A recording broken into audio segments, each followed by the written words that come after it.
Hello, welcome to this session. Before starting this session, let us have a recap of what we studied in the last class. Kindly recap. We started with the total energy. The total energy, I said, comprises of three types of energies. One is daytime energy, pressure energy, and kinetic energy. So the same thing, you people, you already studied that under fluid dynamics, and we discussed about Bernoulli's equation. I said Bernoulli's equation states that the total energy remains same all along the reach. When we talk about a ideal fluid, the total energy at section 1 is equal to total energy at section 2, because we assume that the fluid is ideal. When you talk about a real fluid flowing in a pipe, we need to consider what are known as losses. So there are, in the last discussed about these losses, there are two types of losses. One loss. So I said major also called a if inside surface of the smooth, so there will be some roughness. So this roughness offers resistance to the flow. So due to this resistance, there is a pressure drop from section to section. So this type of loss is called major loss. Then there are other losses, they are called minor losses.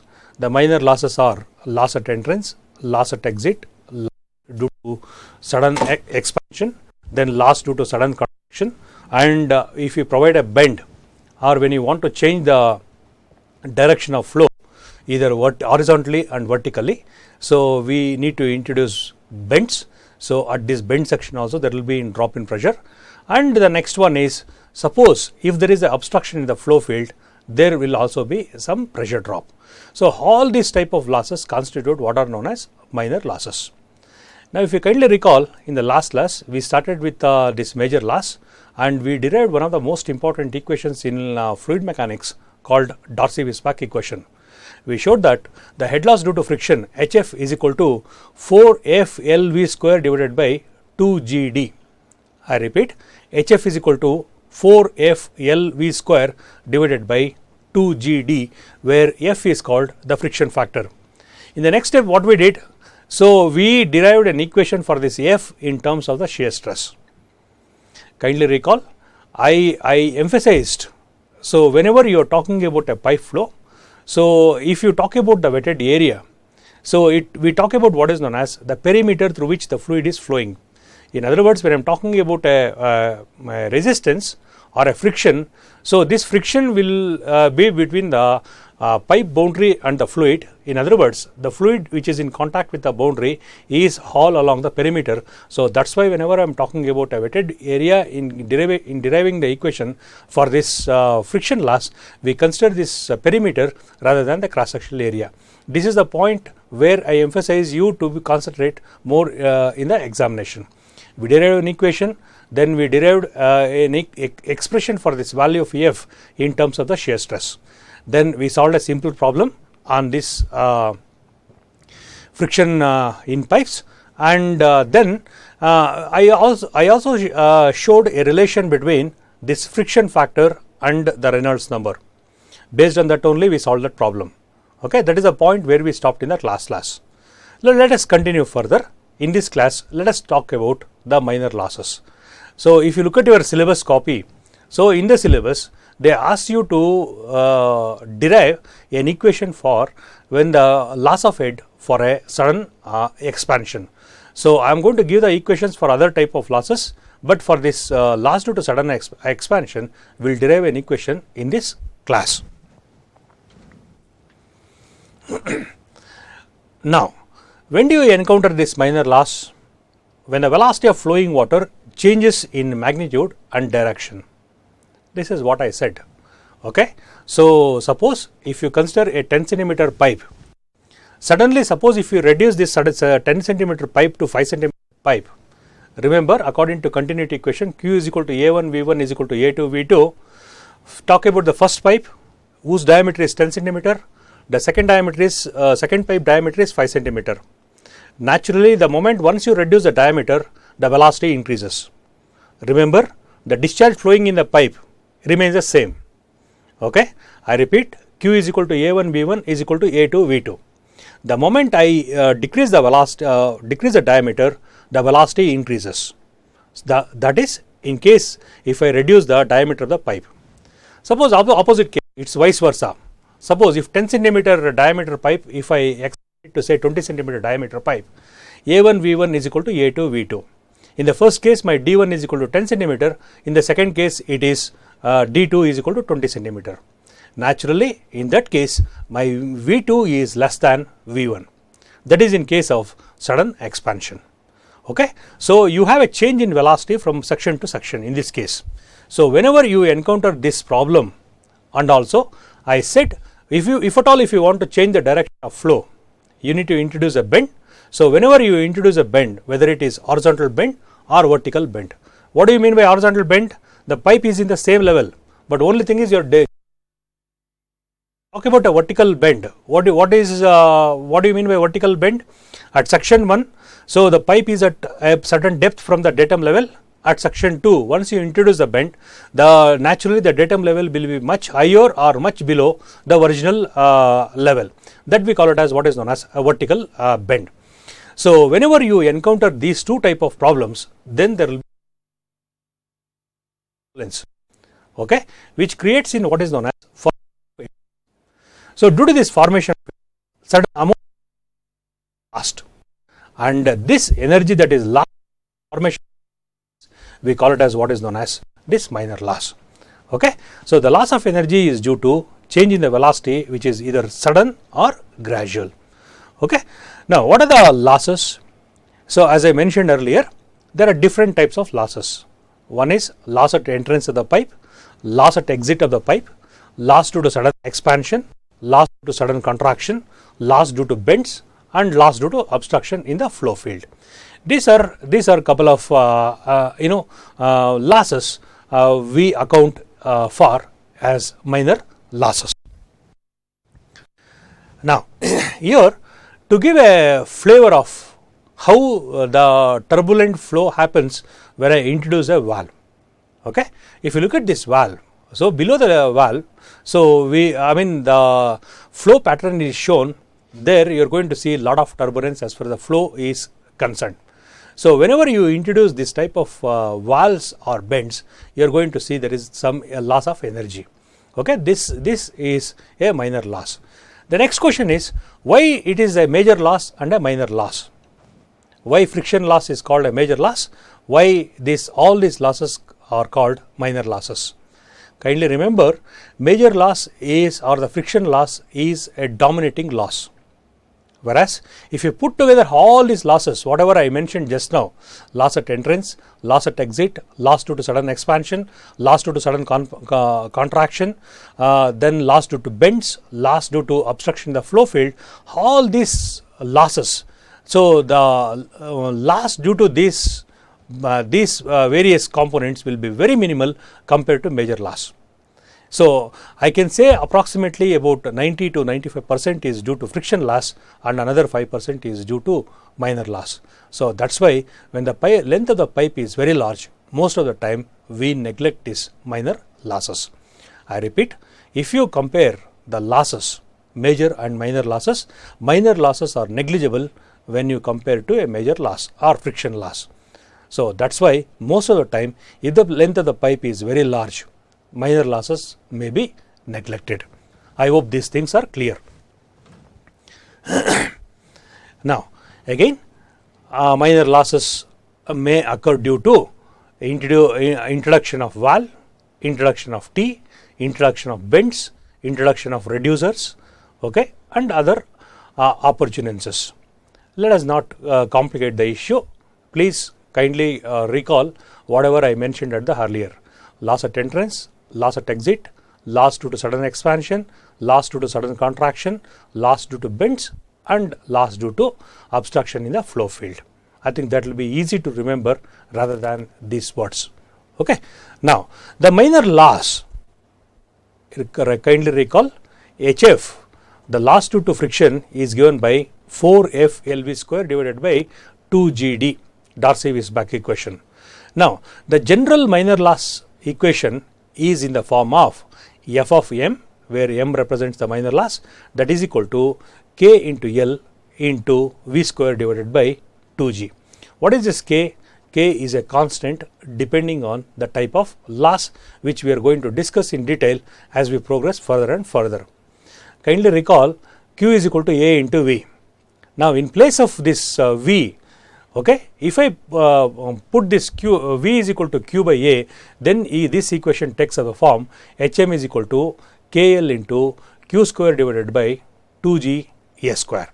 Okay, so that's what I mentioned here. It's a minor compared to friction losses in long pipelines. Okay. So as I mentioned earlier, in your syllabus, so you are supposed to know the derivation for this loss due to sudden enlargement. Okay, in order to derive an equation for this loss due to sudden enlargement, I consider two pipelines. This is pipeline 1, this is pipeline 2. Now pipeline 2 is connected to pipeline 1. Now the diameter of the pipeline 1, I represent this as D1 and this is D2. Now the cross sectional area of pipe 1, I represent this as A1 and here it is A2. The velocity at 1 or in the first pipe is V1 and in the second pipe it is V2. The pressure at 1, that is before fixing this bigger pipe to a smaller pipe, I consider a section that section I call it as 1, and immediately after this connecting the pipe, I consider another section and that section I call it as section 2. At section 1, the intensity of pressure is given by P1 and at section 2 the intensity of pressure is represented as P2. Now I made an assumption that the fluid is incompressible. What do you mean by that? The mass density of the fluid flowing in the pipe remains the same. That is, mass density of fluid at section 1 I represent this as rho and at section 2 it is represented as again rho. Okay. Now with this, let us try to derive an equation for this loss due to sudden enlargement. That is what I defined here. Let P1 intensity of pressure at 1, V1 velocity of flow at 1, A1 cross sectional area of the pipe at 1. Similarly, P2, V2, A2 the corresponding values at section 2. Now, before going to this paragraph, if you kindly look into this figure, okay. Now, here this is a small pipe, this is a big pipe. Now, there is an abrupt change in the diameter of the pipe at this section. I repeat, the diameter having a dia D1 is connected to a bigger pipe whose diameter is D2. In other words, this diameter D1 is suddenly changes to diameter D2. In other words, there is an abrupt change in the diameter. Now remember, the fluid particles are water particles that flows in this pipe or in touch with the boundary of the pipe, inner surface I am talking about. Now the moment once it comes over here, okay, since here the diameter is suddenly changed, okay, so you cannot expect the fluid particles to move all along this boundary like this. Okay, so usually this is the flow profile. The red line what I showed is a flow profile. Okay, now if that is the case, between this red line and this boundary of the pipe, you have what is known as air cavities, or this we call it as what is known as eddy currents. I repeat, so the gap between the flowing fluid and the boundary, we have what is known as the formation of eddy currents. So this formation of eddy currents leads to what is known as pressure drop between section 1 and section 2. Okay. Now based on this, let us derive an equation for this. This is what I mentioned in this paragraph. Due to sudden change in the diameter of the pipe from D1 to D2, the fluid flowing in a smaller pipe is not able to follow the abrupt change in the boundary. Thus, the flow separates from the boundary and turbulent eddies are formed as shown in the figure. Okay. So this is what I mentioned here.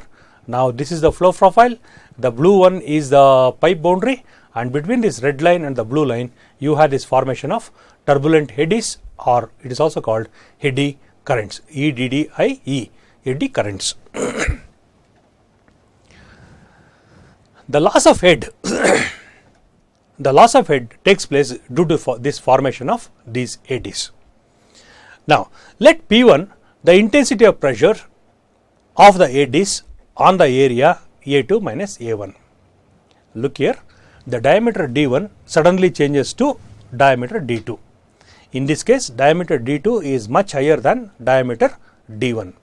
Naturally, my A2, the cross-sectional area at section 2 is much higher compared to the cross-sectional area at 1. Therefore, if I call this is a P dash, kindly correct this, it is not P1, it is P dash, the intensity of pressure of the eddies on the area A2 minus A1. And this HE is a loss of head due to sudden enlargement. Now, applying Bernoulli's equation between section 1,1 and section 2,2, write the Bernoulli's equation. P1 by gamma V1 square by 2G plus Z1 is equal to P2 by gamma plus V2 square by 2G plus Z2 plus head loss due to friction, in this case head loss due to sudden enlargement. I repeat, here the loss is due to sudden enlargement. Now again I repeat, there is a correction here, this is P dash, okay, it is not P1, kindly make this as P dash. P dash is the intensity of pressure of the eddies on the area A2 minus A1. I hope it is clear. Now, since the pipe is horizontal, datum energy at 1 is equal to datum energy at 2. Therefore, my Z1 is equal to Z2.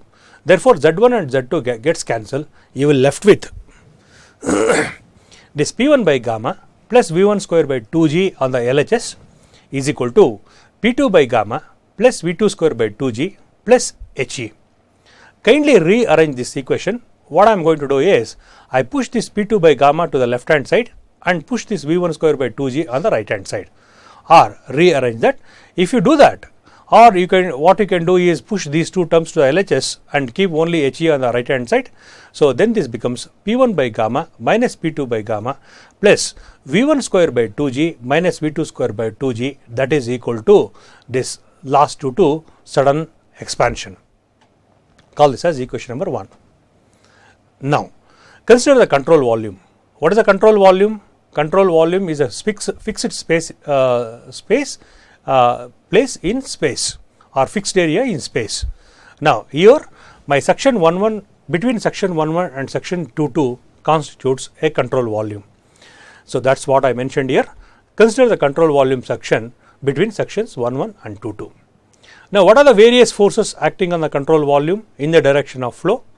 You have pressure force at section 1, pressure force at section 2. In addition to that, you have what is known as, due to these eddy currents, there is what is known as a pressure force. So that we represent the intensity of pressure due to this eddy current, we represent that as P dash. Now, so the net force acting on the control volume in the direction of flow is given by P1 A1, that is in the direction of flow. P1 is the intensity of pressure at section 1,1, A1 is the area at section 1,1. So intensity of pressure into the area on which it gives the pressure force at 1,1. Now remember, P2, the intensity of pressure at section 2,2 is opposite to the direction of flow. So that is why I put a negative sign here, minus P2 A2. So remember, this is in the direction of flow, this is opposite to the direction of flow, that is why there is a minus sign. This is about the intensity of pressures at both ends. In addition to that, I have what is known as this force due to this turbulence or eddy currents. Now this I consider it in the direction of flow. So P dash into the area on which it acts is A2, area of the bigger pipe minus area of the smaller pipe. Okay, so this is the net force acting in the direction of the flow on the control volume. Now this point is very important. By experiments, it is found that whatever the intensity of pressure acting at section 1,1, that must be equal to the intensity of pressure. I repeat, from the experiments, it is found that the intensity of pressure at 1,1 is equal to the intensity of pressure due to eddies. That's what I mentioned here. P1 is equal to P dash. Now, if you substitute this in place of this P dash, P1, then this equation becomes f of x is equal to, so P1 A1, keep it as it is. In place of P dash, I am going to write this P1. Kindly remember, again I repeat, what is P1? P1 is the intensity of pressure at suction 1, 1. What is P dash? P dash is the intensity of pressure due to the turbulent eddies, okay, acting in on an area of A2 minus A1. Now, from experiments, it is observed that my P1 is equal to P dash. So, I am going to replace this P dash by P1, and simplifying the equation, I am going to get this f of x is equal to P1 A1 plus P1 into A2 minus A1 minus P2 into A2. If you simplify this, you enlarge this, P1 A1 plus P1 A2 minus P1 A1 minus P2 A2. P1 A1 gets cancelled. You will left with this P1 A2 minus P2 A2. A2 is common. If you take out A2, you are going to get this f of x is equal to A2 into P1 minus P2. Now, then we define this momentum of liquid per second at suction is given by, what is momentum? So, momentum is equal to momentum of liquid per second is given by mass into velocity, that is rho a v1 into v1, or that becomes rho a1 v1 square. I repeat, momentum of liquid or water at suction 1, 1 per second is given by mass of water flowing into velocity. So, mass is equal to rho a v1 into velocity is given by v1. Therefore, on simplification, you are going to get this rho a v1 v1 square. Similarly, if you do the same procedure at suction 2, 2, you are going to get this momentum of liquid at suction 2, 2 per second is given by rho a2 v2 square. What is the change in momentum? Change in the momentum is equal to momentum at suction 2, 2 per second minus momentum at suction 1, 1 per second, that is rho a2 v2 square minus rho a1 v1 square. Now, at this stage, you apply continuity equation. What is this continuity equation? Q is equal to a1 v1 is equal to a2 v2. Consider that a1 v1 is equal to a2 v2. Now, from that, find the value of a1. a1 is equal to a2 v2 divided by v1. Therefore, what I am going to do is consider the change of momentum equation which we derived just now, rho a2 v2 square minus rho a1 v1 square. In place of a1, you substitute this a2 v2 divided by v1. Okay. Now, if you substitute there and if you simplify this, look at this. Here I kept this rho a2 v2 square as it is. In place of rho a1, I substitute this a2 v2 divided by v1.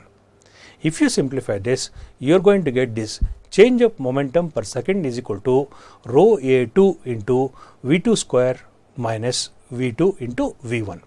Call this as equation number 3.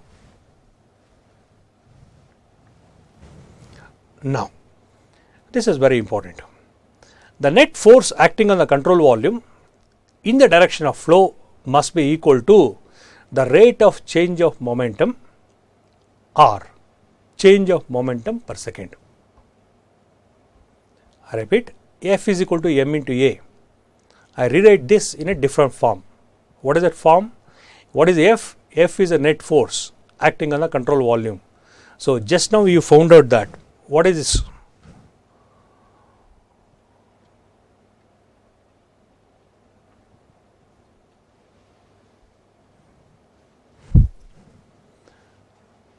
What is this F? Now, the net force acting on the control volume is equal to P1 minus P2 into A2. This is the simplified form of the net force acting on the control volume. Okay. Now, on the left hand side, I am going to substitute this value of P1 minus P2 into A2.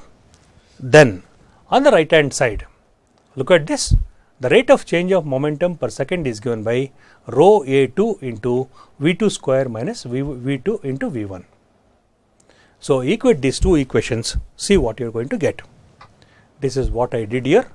P2 minus A2 into A2 is the f of x, that is equal to the rate of change of momentum per second is given by rho A2 into V2 square minus V2 into V1. Okay. So here look at this, A2 gets cancelled. Rearrange this equation, you are going to get this P1 minus P2, bring this rho to the left hand side below the this P1 and P2, you are going to get this P1 minus P2 divided by rho, that must be equal to V2 square minus V2 into V1. Divide this equation throughout by G. If you divide this equation throughout by G, you are going to get P1 minus P2 divided by rho G, that must be equal to 1 over G into V2 square minus V2 into V1. What is rho G? So mass density into acceleration due to gravity is nothing but the specific weight, gamma. Therefore, this equation, I am going to replace this rho G by gamma. P1 minus P2 divided by gamma, that must be equal to, so 1 over G into V2 square minus V2 into V1. Now, kindly go back to the equation number 1. Look at this here. P1 by gamma minus P2 by gamma plus V1 square by 2G minus V2 square by 2G is equal to HE. What is your aim? Our aim is to find an equation for this HE. Now, just now I got a simplified form for this P1 by gamma minus P2 by gamma.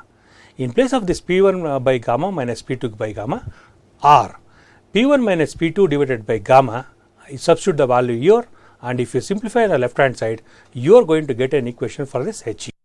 That's what I am going to do right now. Look at this, P1 minus P2, P1 by gamma minus P2 by gamma plus V1 square by 2G minus V2 square by 2G is equal to HE. Now, P1 minus P2 by gamma is given by this equation. Now, this equation, you replace this with this equation. So, V2 square minus V2 V1 divided by G plus V1 square by 2G minus V2 square by 2G is equal to HE. Simplify this, okay, see what you are going to get. If you simplify that, okay, you are going to get an equation for this loss due to sudden expansion is equal to V1 minus V2 square divided by 2G. This is the equation for this loss due to sudden expansion. What is V1? V1 is the velocity of flow through the small pipe. V2 is the velocity of the fluid flowing in a bigger pipe. Kindly remember continuity equation, Q is equal to A1 V1 is equal to A2 V2. Since the first pipe diameter is very less, my V1 is higher. Since the second pipe diameter is high, my V2 is less. Therefore, the equation for this head loss due to sudden expansion is given by V1 minus V2 square divided by 2G. So, this equation you need to remember. Now, kindly remember or kindly recall, I didn't introduce any new equations. Whatever the equations you studied till now, I try to manipulate with the equations what you studied till now. Okay. So, you must be very careful when you are writing the steps and when you are writing the different equations. Ultimately, it is based on Newton's second law, F is equal to m into a. Here, rather than writing it as F is equal to m into a, we say that sigma f of x is equal to, so rate of change of momentum per second or change of momentum per second. Okay. If you equate those two equations, you are going to get an equation for this HE. HE is nothing but head loss due to sudden expansion. I hope it is clear. Then similarly, we have loss due to sudden contraction. In the first derivation, what we derived now, first pipe is having a smaller diameter. Pipe 2 is a bigger diameter. Now in case of contraction, it is just the reverse. So you have a 20 centimeter pipe, that 20 centimeter diameter suddenly reduces to 10 centimeter pipe or 5 centimeter dia pipe. Okay, then that type of loss we call it as loss due to sudden contraction. Okay, so look at this. A sudden contraction in a pipe usually causes a marked drop in pressure in the pipe due to both the increase in velocity and loss of energy to turbulence. Okay. Now, if you look at this, now the velocity in a bigger pipe, I represent this as V1. The moment once you change the diameter, you are reducing the diameter, therefore your velocity increases. That is one thing. Now remember, kindly go back to your orifice and mouthpiece where we discussed about what is known as vena contracta. So what is this vena contracta? I mentioned about the momentum of the flowing fluid cannot be changed abruptly.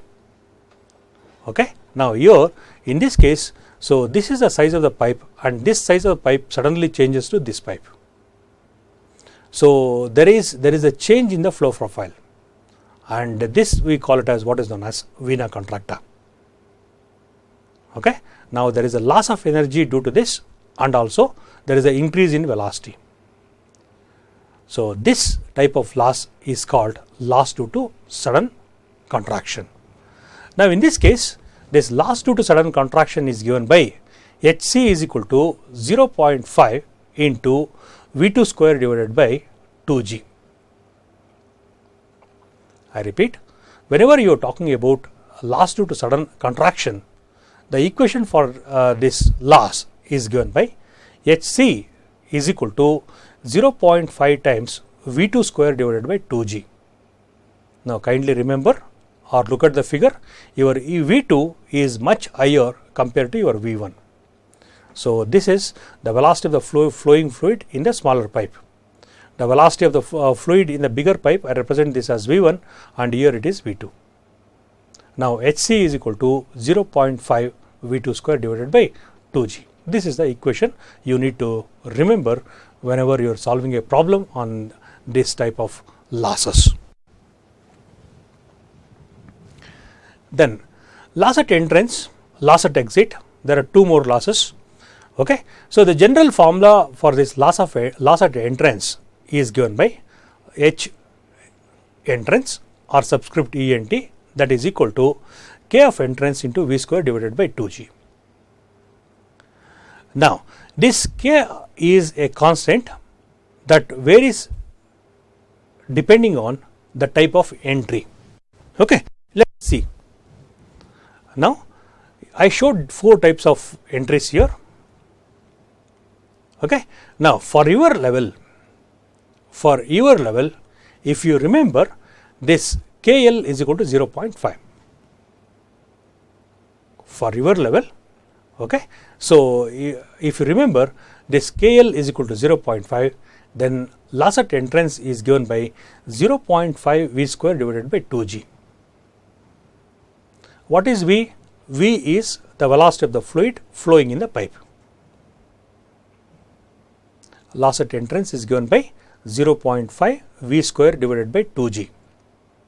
Loss due to sudden contraction is given by 0.5 V2 square divided by 2g, where V2 is the velocity of the fluid flowing in the smaller pipe or the second pipe.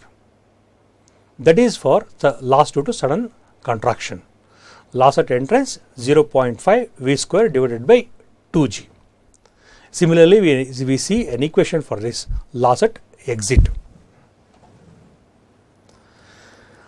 Loss at exit is given by HL is equal to V square divided by 2g.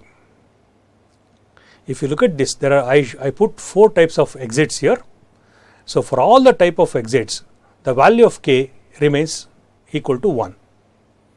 Therefore, the equation for this loss at exit is given by HL is equal to V square divided by 2g. Loss at entrance 0.5 V square by 2g. Loss at exit is equal to V square divided by 2g. Then loss due to bends.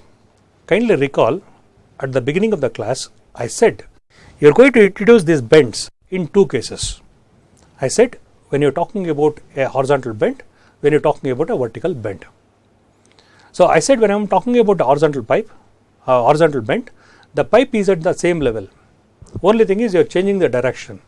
The figure what you are seeing here is a horizontal bend. Okay. Suppose if you want to change, or if you want to lift water to a higher level, or if you want to lower the level below the normal pipe, then you are going to introduce what is known as vertical bend. Okay. So whenever you encounter this type of bends, okay, then this loss due to bends is given by K into V square divided by 2G. Okay. Now look at this value of K depends on what is the angle of the bend. Second one. Second, what is the radius of curvature of this bend? The third one is what is the diameter of the pipe. The value of K or constant depends on the angle of the bend. The second one, the radius of curvature of the bend. The third one is dia of the pipe. Okay. So based on this, so you are going to fix the value of K and put that value of K in that equation. So then the equation for this loss due to bends is given by HB is equal to K into V2 square divided by 2G. So next semester when you go to the laboratory, you are going to do an experiment on this head loss due to bends. Probably you are going to experience first-hand experience while conducting that type of experiments. Then come to the last type of obstruction. So this is probably most of you observe this. So if this is a sewer pipe or a water supply pipe. So usually if you put a sewer pipe for about 4 or 5 years or 6 years or 10 years down the line, if you remove the sewer pipe, usually you are going to see the inside surface of the sewer pipe it look like this. Or if you put a cast iron pipe or a mild steel pipe for water supply, maybe for 10 or 15 years, if you remove portion of the cast iron pipe or the steel pipe, if you observe closely inside surface of the pipe, you are going to see this type of blockages or obstruction. Okay. In this case, the flow will not be normal. Okay. So in that case, how to find this head loss due to this obstruction? So for this, I consider a pipeline. This is a pipeline. At the center, I consider an obstruction. The colored one, what you are seeing is here is a obstruction. Okay. Now here for this type of case, the equation for this obstruction is given by V2 square divided by 2G into A divided by CC into A minus 1 square. Okay. So probably here it is V2 square, kindly neglect this subscript 2. It is V2 square by 2G into A divided by CC into A minus 1 whole square. What is A? A is the cross-sectional area of the pipe. What is small a? Small a is the area of the obstruction. What is CC? CC is the coefficient of contraction. Okay. If you have all these values and if you measure the value of V, you can easily calculate what is the head loss due to this obstruction in the flow field. This is how you are going to find the head loss due to obstruction in the flow field. Right. Now for a civil engineer, loss at entrance, loss at exit, loss due to bends, loss due to sudden expansion, loss due to sudden contraction are very important. Okay. The equations for this type of losses must be in your at any given instant of time, you must be in a position to say what are the equations for this type of losses. Again I repeat, if the pipe is very large, then these minor losses may be neglected. Okay. So what is this major loss? 4F LV square divided by 2GD. If you compare the value of that HF and if you these losses are most negligible. Okay. Right. Then, so once we know the type of losses, major loss and minor loss. Then we move on to pipes in series. This pipes in series is also called what is known as compound pipe. So if you look at this figure, okay, here I connected 3 different pipes end to end. Here the first pipe is having a diameter D1. This pipe D1, the first pipe having a diameter D1 is connected to the second pipe whose diameter is D2. Similarly, the pipe whose diameter is D2 is connected to a bigger diameter D3. So here this pipe 1, pipe 2, pipe 3 are connected in series. So since this is D1, this is D2 and this is D3, this is also called a compound pipe. Okay, so that's what I mentioned here. Pipes in series or compound pipes are defined as the pipes of different lengths and different diameters connected end to end or in series to form a pipeline. Okay. The next question is, why do I need different diameters and different lengths? Maybe sometimes the field situations demands to go for what is known as this compound pipe or pipes in series. So probably once we start discussing about this Ardicross method or pipe network, will show more light on this. Okay. So let us see how to derive an equation for this pipes in series. So consider this figure. L1 the length of the first pipe, L2 the length of the second pipe and L3 the length of the third pipe respectively. Similarly, we define D1, D2, D3, dia of first pipe, dia of second pipe, dia of third pipe.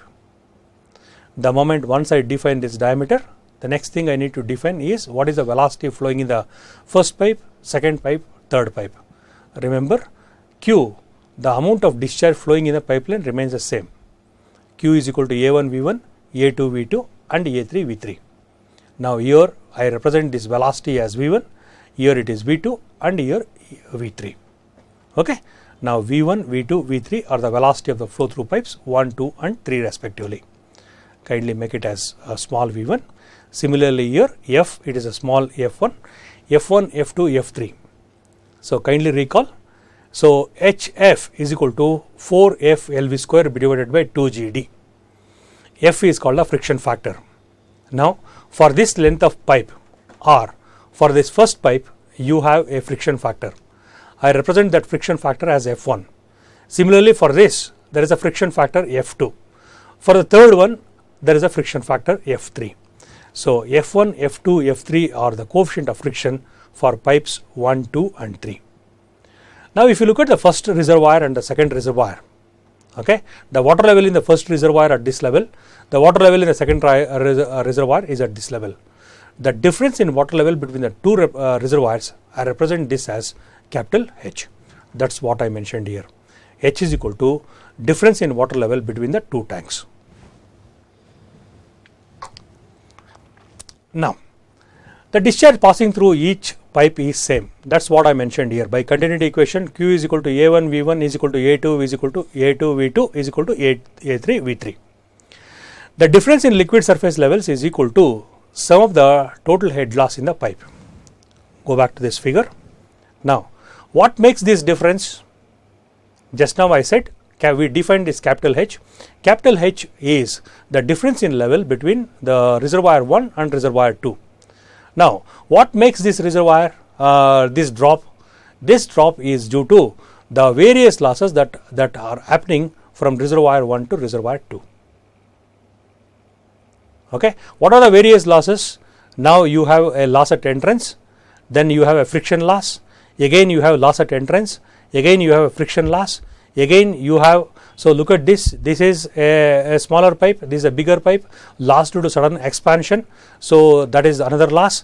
Then from year to year you have a friction loss, and at the end of this pipe 3 is connecting to pipe reservoir 2 where you had this exit loss. I repeat once again, loss at entrance, friction loss, again you have a entry loss, or then you have a friction loss, then you have sudden loss due to sudden expansion, then friction loss, and you had this exit loss. Now, if you club all these losses, and that must be equal to this value of H. That's what we are going to do right now. Look at this. I put all the losses. What is the loss at entrance? 0.5 V1 square divided by 2G. Now, what is the friction loss for the first pipe? 4F LV square by 2GD. 4F1 L1 V1 square divided by 2GD1. Okay.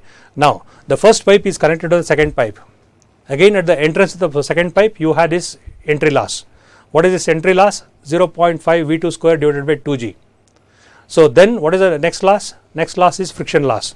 4F2 L2 V2 square divided by 2GD. Now, at the end of second pipe and third pipe, so second pipe whose diameter is less, third pipe whose diameter is very high, you had this loss due to sudden expansion, that is given by V2 minus V3 square divided by 2G. Then the friction loss, what is the friction loss? 4F3 L3 V3 square divided by 2GD 3, and at the exit you have this V3 square divided by 2GD. Now, all these losses constitute this value of H. That's what I mentioned here. Okay. Now, at this stage, I make an assumption. What is the assumption? My minor losses are negligible compared to major loss. Now, in this case, if I neglect this loss at entrance, loss at exit, and loss due to sudden expansion, then if you rewrite this equation, you are going to get H is equal to the frictional loss in the first pipe, frictional loss in the second pipe, frictional loss in the third pipe. This is the equation. Kindly remember, when I am writing this equation, I neglect the minor losses. Then, what is the next assumption? The next assumption I made is the pipe D1, pipe D2, and pipe D3. There are different diameter pipes, but I assume that all these different diameter pipes are made of same material. In other words, my F, the coefficient of friction, remains the same. Okay, so that's what I put here. F is equal to F1, F2, F3. What it says?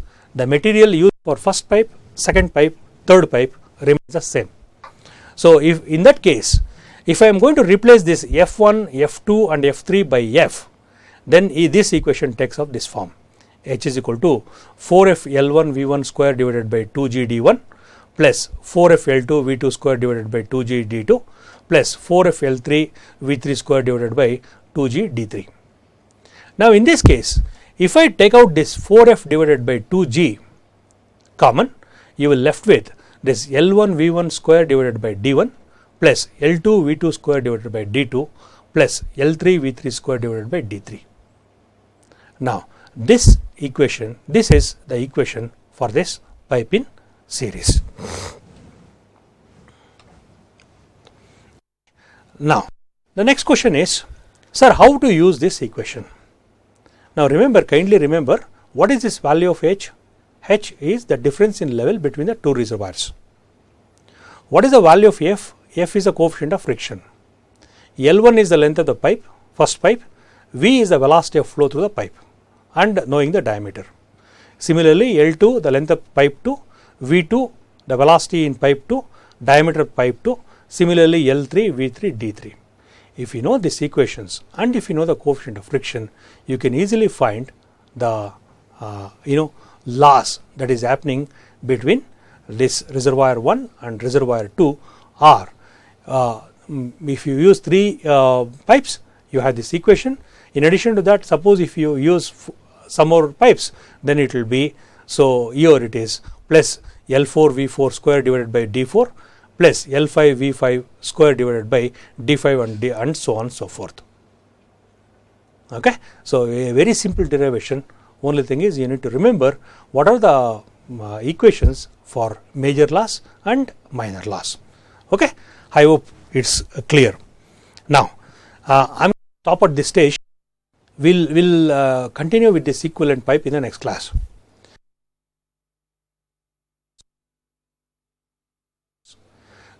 What are the different types of minor losses.